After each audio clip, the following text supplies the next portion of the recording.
जय हिंद प्यारे बच्चों। आज का सुप्रभात। कक्षा 8 के बच्चे ध्यान देंगे। अभी तक हम लोगों ने पठन कार्य और अभ्यास कार्य इसको समाप्त कर लिया फलों के चुनावी दंगल के आधार पर।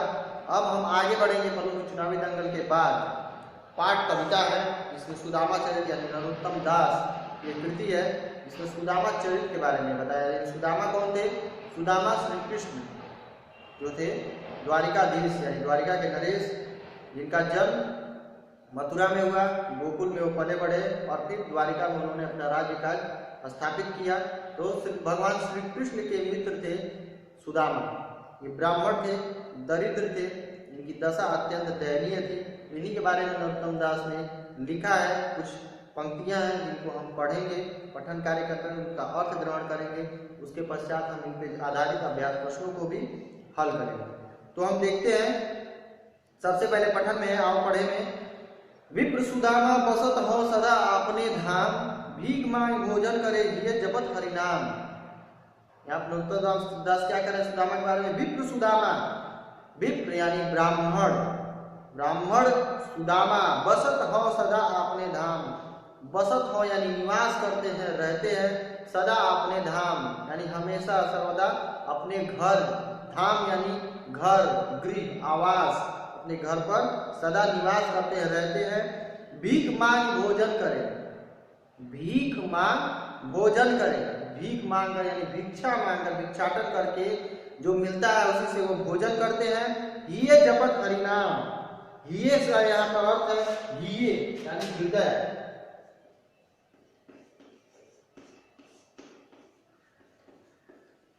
ये यानी हृदय यानी मन, दिल से।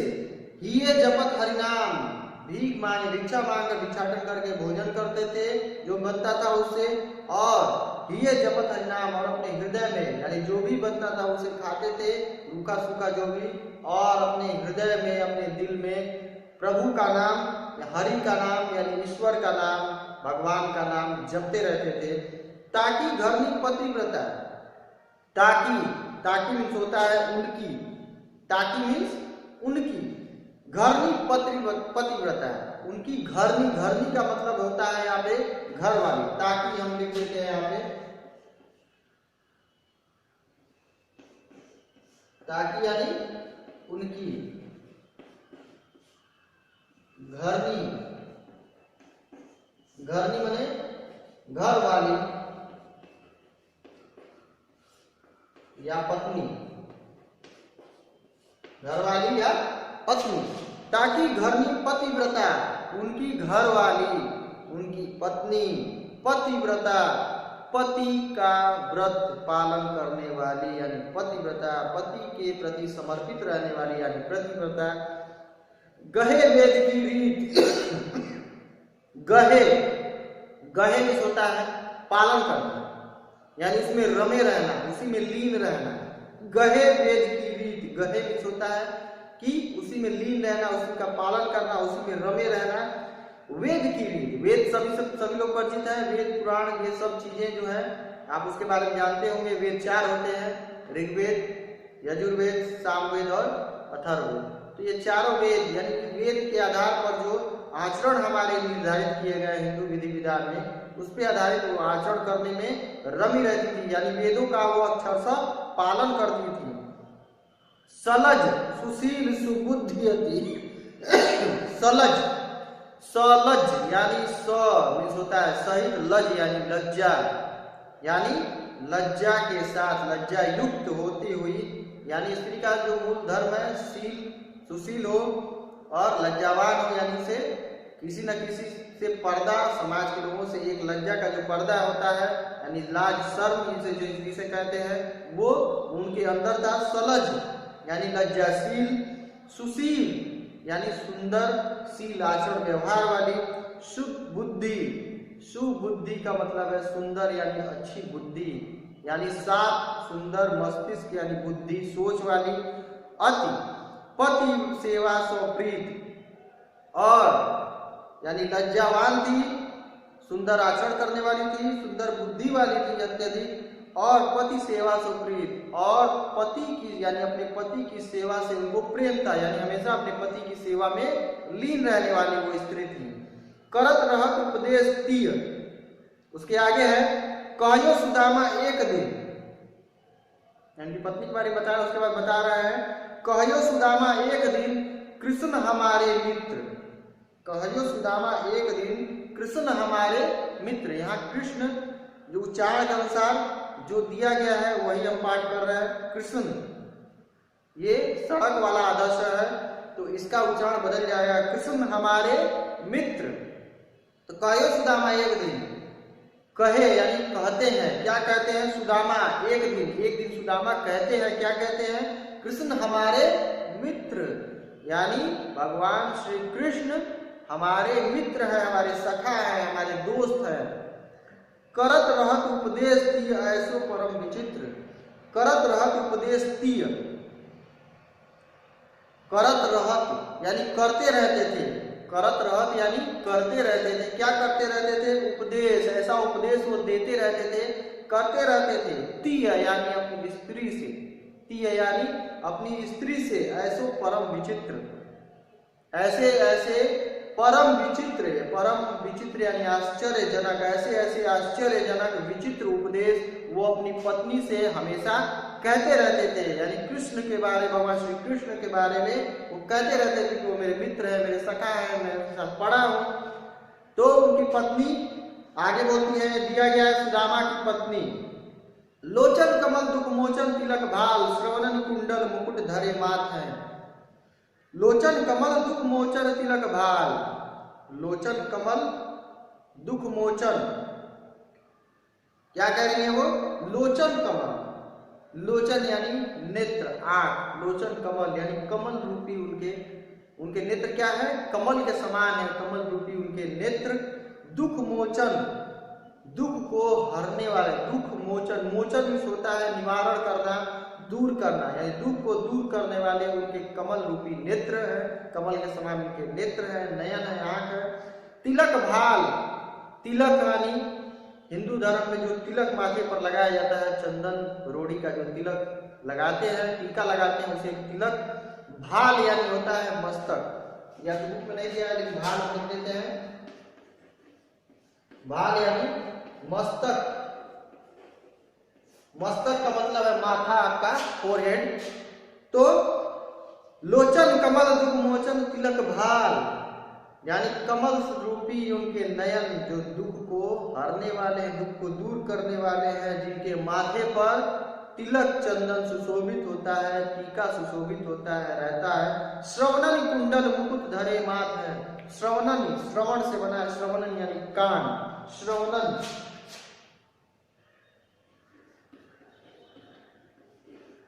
श्रवणन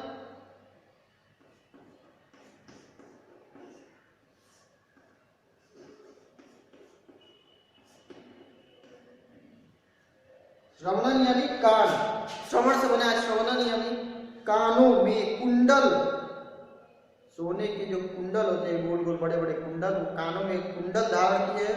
मुकुट धरे माथ है, मुकुट धरे माथ है यानी स्वर्ण मुकुट उनके माथे पर सुशोभित है। ओढ़े पीत वसन, ओढ़े पीत, पीत का मतलब है पीला, वसन होता है वस्त्र यानी कपड़ा। ओढ़े पीत वसन, ओढ़ते हैं यानी पहनते हैं पीला वस्त्र यानी कपड़े। गले में वैजयंती माल, गले में वैजयंती पुष्पों की माला है। गले का मतलब है गले में, वैजयंती पुष्पों की, फूलों की माला। शंख चक्र गदा और पद्म लिए हाथ हैं। शंख बजाने के लिए जो पूजा पाठ में जो शंख होता है, जिसे फूंक कर हम आवाज ध्वनि उत्पन्न करते हैं, वो शंख। चक्र यानी भगवान विष्णु का जो चक्र, सुदर्शन चक्र होता है। गदा भी आप उससे परिचित है। और पद्म यानी कमल का पुष्प। शंख चक्र गदा और पद्म, कमल, शंख चक्र गदा और कमल का पुष्प हाथ में लिए हैं। कहत नरोत्तम संदीपनी गुरु के साथ, कहत नरोत्तम, या नरोत्तम के द्वारा यह रचना की गई है, जो सुदामा के बारे में कह रहे हैं वो कह रहे हैं। नरोत्तम कभी कह रहे हैं इस संदीपनी गुरु के पास तुम ही कहत हम पढ़े एक साथ है, यानी कि पत्नी कह रही है नरोत्तम कवि के द्वारा। नरोत्तम कवि लिखते हैं कि उनकी पत्नी कह रही है कि संदीपनी गुरु, यानी श्री कृष्ण जहाँ शिक्षा दीक्षा धारण किए थे और सुदामा ने जहाँ शिक्षा दीक्षा धारण की थी, इन दोनों लोगों के गुरु कौन थे? संदीपनी मुनि। तो संदीपनी मुनि के पास तुम ही कहो हम पढ़े एक साल, यानी मेरी पत्नी कह रही है कि तुम ही कह रहे हो, यानी आप ही कह रहे हैं कि संदीपनी मुनि के पास मैंने और श्री कृष्ण ने शिक्षा दीक्षा प्राप्त की है।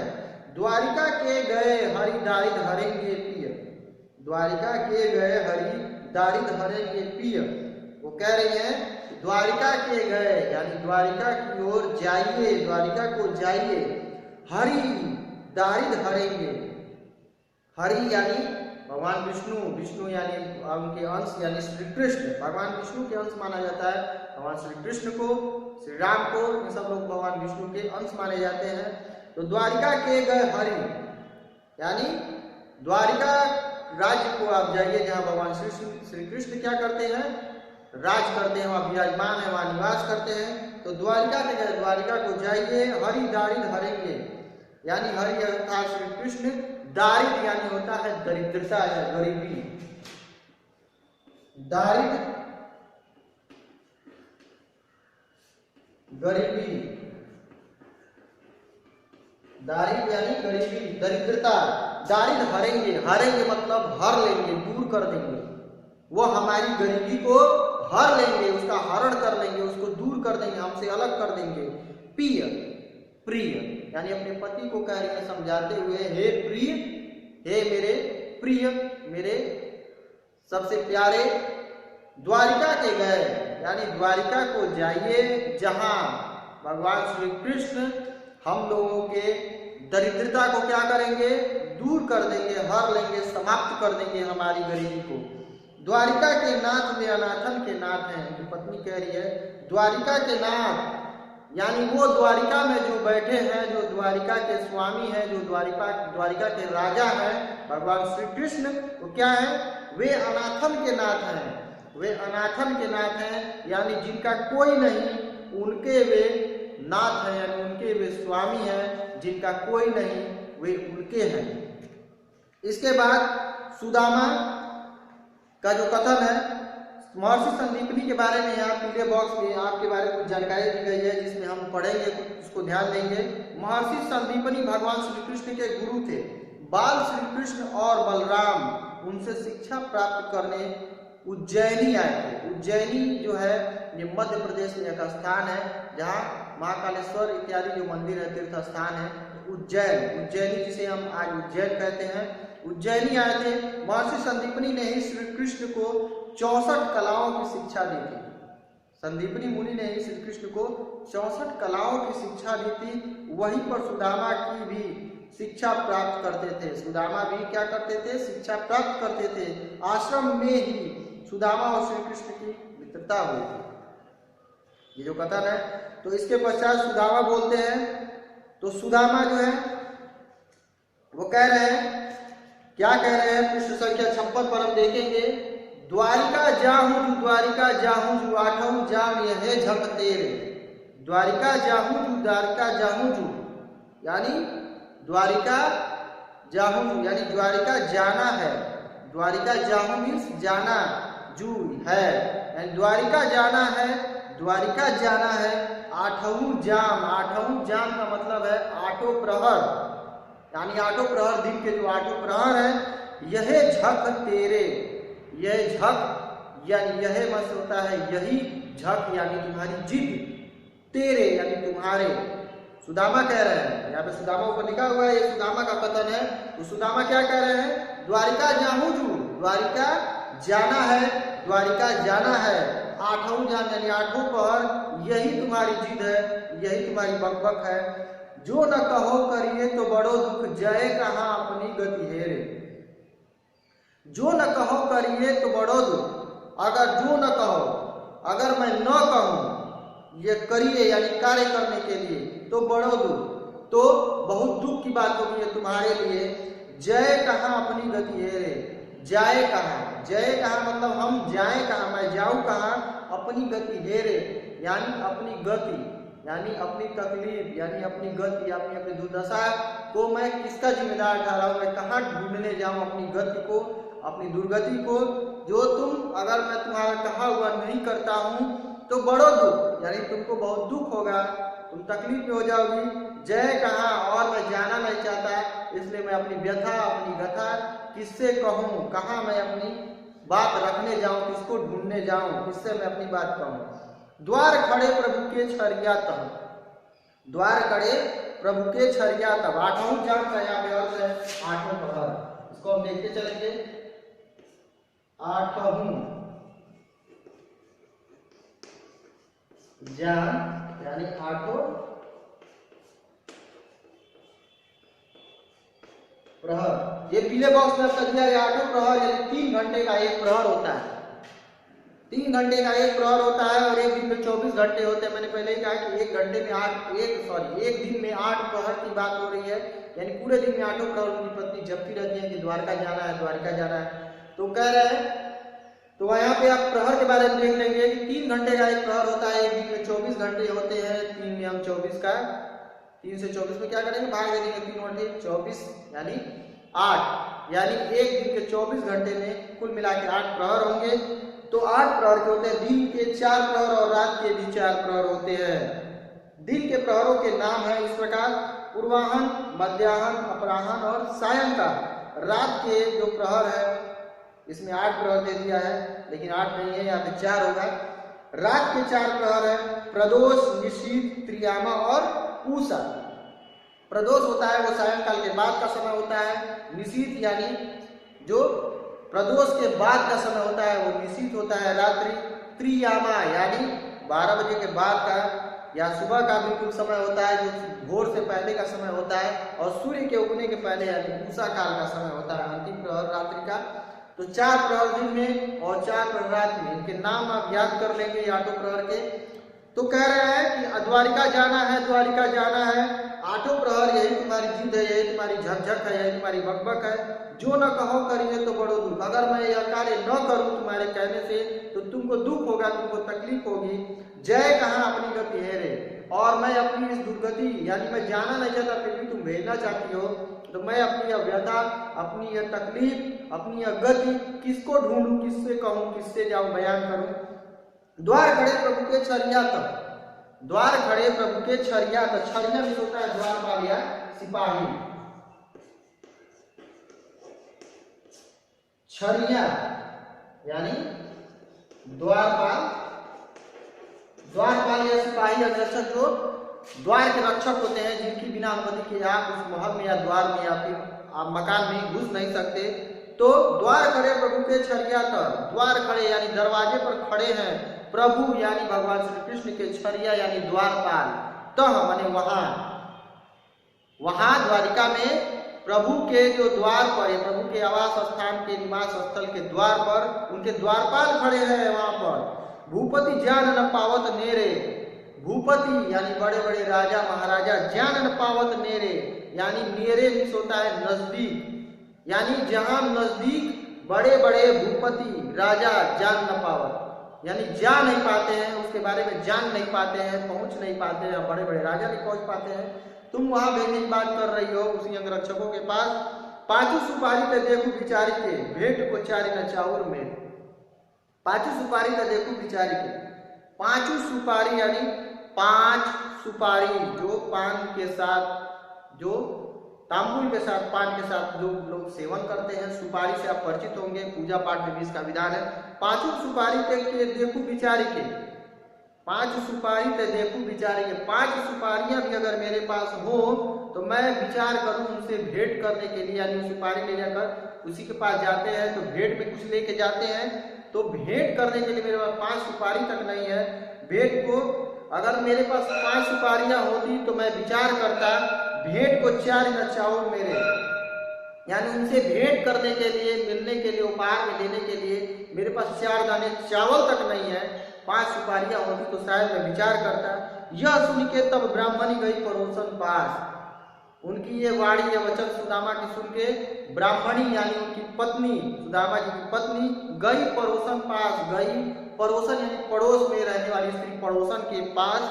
पाव शेर चाउर लिए आई सहित हुलास, पाव शेर यानी एक सेर का चौथा हिस्सा पाव सेर, पाव भर चाउर यानी चावल, चाउर क्या है? चावल।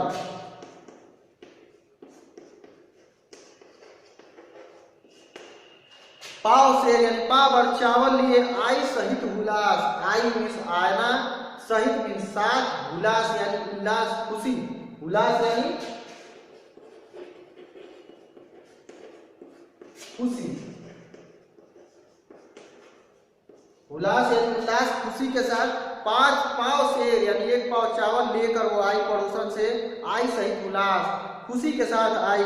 सिद्धि करी गणपति सुमेरी, सिद्धि करत गणपति सुमेर यानी सिद्धि यानी पूजा किया, सिद्धि किया, जप किया, पूजा किया, किसका? गणपति सुमेर यानी गणपति यानी भगवान श्री गणेश, यानी किसी कार्य को करने के पहले भगवान श्री गणेश की पूजा आराधना की जाती है। वही कार्य की पत्नी ने किया, पावर चावल लेके खुशी पूर्वक आई और सुमरण किया। सुमरण होता है स्मरण करना, यानी भगवान श्री गणेश का स्मरण करके उन्होंने क्या किया? सिद्धि करी, पूजा की, मनोकामना मांगी। बांध दुपट्टिया खूंट, और उस चावल को क्या कर दिया? दुपट्टे में खूंटा बांध दिया, खूंट दिया यानी बांध दिया। मांगन खाद चले जहां मार्ग बाली गुड़, और उस चावल को रखकर सुदामा जो ब्राह्मण थे वो चले, मांगन खाद चले जहां, रास्ते में भिक्षा मांगते, खाते पीते चले, मार्ग बाली गुड़, मार्ग की जो जितनी विघ्न बाधाएं थी उनको पार करते हुए, रास्ते में भिक्षाटन करते हुए, जो भी रूखा सूखा मिलता है उसको खाते हुए, उस पोटली को अपने कमर में बांधे हुए जो ब्राह्मण सुदामा है, गरीब सुदामा है, वो द्वारका की ओर चल पड़े। आगे जो है द्वारपाल का जो प्रसंग है वो आएगा। अभी के लिए हम इस कक्षा को यही समाप्त करते हैं। अगली कक्षा में हम अगले टॉपिक की ओर बढ़ेंगे। अभी के लिए अपनी कक्षा समाप्त।